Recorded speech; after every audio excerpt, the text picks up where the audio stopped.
नमस्कार। जय श्री राम। हर हर महादेव। बजरंगी प्रयोगशाला में आपका स्वागत है। आज की कहानी का जो शीर्षक है कालचक्र पाठशाला रहस्यमयी परछाई। जी हाँ, आप सही सुन रहे हैं। आज हम जानेंगे रहस्यमयी परछाई के, खोलेंगे कोने कोने से राज। आज के गुप्त शब्द क्या हैं? दृष्टि का भ्रम हो या सृष्टि का सत्य। दृष्टि का भ्रम हो या सृष्टि का सत्य।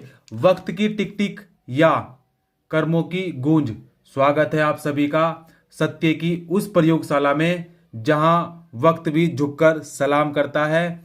शून्य शिखर अंतर्राष्ट्रीय गुरुकुल के गलियारों में आज बहुत घना कोहरा, बहुत ही घना कोहरा था कि हाथ को हाथ नहीं सूझ रहा था। आज तारीख 26/2/26। चाहे आप इस तारीख को इधर से देखो, चाहे लेफ्ट से देखो, चाहे राइट से देखो, 26/2/26, 26/2/26। मास्टर जी जैसे ही स्कूल के मुख्य द्वार पर पहुंचे, उन्होंने देखा कि वहां तैनात संतरी अपनी जगह पर नहीं था, बल्कि उसकी वर्दी जमीन पर खाली पड़ी थी। जैसे कोई इंसान उस वर्दी के अंदर से अचानक भाप बनकर उड़ गया हो। छू मंतर। मास्टर जी के हाथ में मौजूद पीतल की पुरानी चाबी अचानक गर्म होने लगी। जैसे जैसे वो कमरा नंबर 26 की ओर बढ़ रहे थे, हम जानेंगे अब आगे क्या कमरा नंबर 26 का क्या रहस्य है। जैसे ही मास्टर जी कमरा नंबर 26 की ओर बढ़ते जा रहे थे, दीवार पर लगी घड़ियां एक एक करके रुकती जा रही थी। कमरे के बाहर पहुंचते ही उन्हें अंदर से किसी के सुबकने की आवाज सुनाई आई। कमरे में कोई क्या सुबक रहा था। सुबक जैसे सुबक सुबक के रोते हैं ना, ऐसे ही कमरे में कोई सुबक रहा था। आवाज और गहरी होती चली गई। उन्होंने कांपते हाथों से ताला खोला, उस चाबी से, पीतल की चाबी से जो गर्म होने लगी थी। अंदर का नजारा देख उनकी चीख निकल गई एकदम। कमरे के बीचों बीच एक विशाल पानी का कुंड तेजी से घूम रहा था। तेजी से, बहुत तेजी से जो है या हिचकोले खा रहा था। उस घूमते हुए पानी के केंद्र में एक सुनहरी चमक थी, बहुत सुनहरी गोल्डन चमक थी। और मास्टर जी ने पास जाकर देखा तो उस चमक के भीतर एक बच्ची की धुंधली सी आकृति दिखाई दी। एक छोटी बच्ची की 3 साल की क्या दिखाई दी? परछाई दिखाई दी। और हम जानेंगे आज परछाई का रहस्य के बारे में, तो बिल्कुल बने रहिए वीडियो में। वह आकृति धीरे धीरे मास्टर जी की तरफ हाथ बढ़ा रही थी, मानो जैसे पकड़कर अपने अंदर समेट ले, इस तरीके से। तभी पीछे से किसी ने मास्टर जी के कंधे पर हाथ रखा। मास्टर जी बिजली की फुर्ती से पीछे मुड़े, घबराकर अचानक से, लेकिन वहां कोई नहीं था। सिर्फ दीवार पर खून जैसी लाल स्याही में एक वाक्य लिखा हुआ था, एक वाक्य उभरा हुआ था। वो वाक्य कुछ इस तरह था। क्या था वो वाक्य? जो खो गया है वो यही है, जो खो गया है वो यही है, बस अपनी दृष्टि बदलो।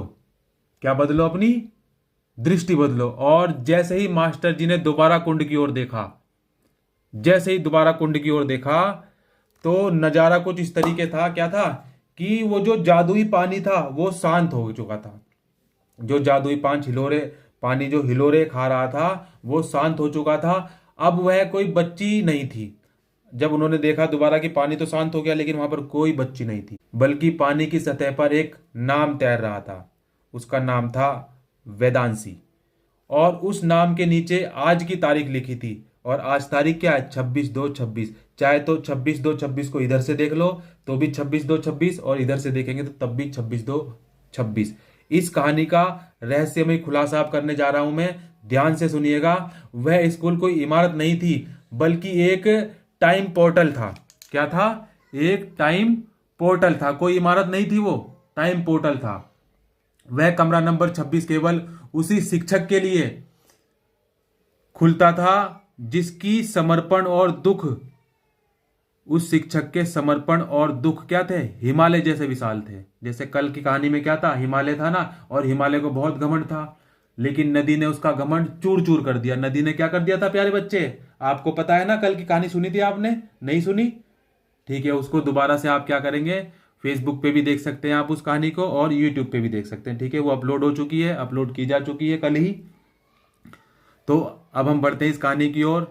कहानी का जो खुलासा है क्या है, वह स्कूल कोई इमारत नहीं था बल्कि क्या, एक टाइम पोर्टल था। और वह कमरा नंबर 26 जिसका रहस्य अब खुलने जा रहा है, उस शिक्षक के लिए खुलता था जिसका समर्पण और दुख हिमालय जैसा विशाल था। और मास्टर जी को समझ आ गया कि उसकी बेटी उनसे दूर नहीं बल्कि उसकी दुआओं के इसी सुरक्षा चक्र प्रयोगशाला में सुरक्षित है। समझ पाए मेरी बात? आपसे ही पूछ रहा हूं मैं, नहीं समझे तो आप समझते हैं, देखो ध्यान से समझिएगा मेरी बात। क्या, लिबास खाली है मगर रूह का क्या है, लिबास तो खाली है लेकिन रूह का डेरा है। जहां रोशनी खत्म होती है वहीं तो सवेरा है। परखना है तो डूब जाओ, परखना है तो डूब जाओ इस सच की लैब में, जहां हर सस्पेंस के पीछे एक गुरु का ही बसेरा है। पानी के भंवर में छिपे कई अनकहे सच हैं, पानी में छिपे कई अनकहे सच हैं, और आज की तारीख में छिपे किस्मत के कुछ पेच हैं। बजरंगी की कलम जब कागज पर उतरती है तो पत्थर भी बोल पड़ते हैं। बजरंगी मास्टर की कलम जब कागज पर उतरती है तो पत्थर भी बोल उठते हैं कि हम गुरु के ही वंशज हैं। तो आज की कहानी यही समाप्त करते हैं। कल फिर हम आपके साथ हाजिर होंगे और इसी कस्म कस्म कई एक कहानी और नई रहस्यमयी कहानी को लेकर आएंगे। जो कहानी क्या होगी, तथ्यों के आधार पर होती है और सत्य तथ्यों के आधार पर होती है। तो मिलते हैं कल। जय हिंद, जय भारत, हर हर महादेव, जय श्री राम।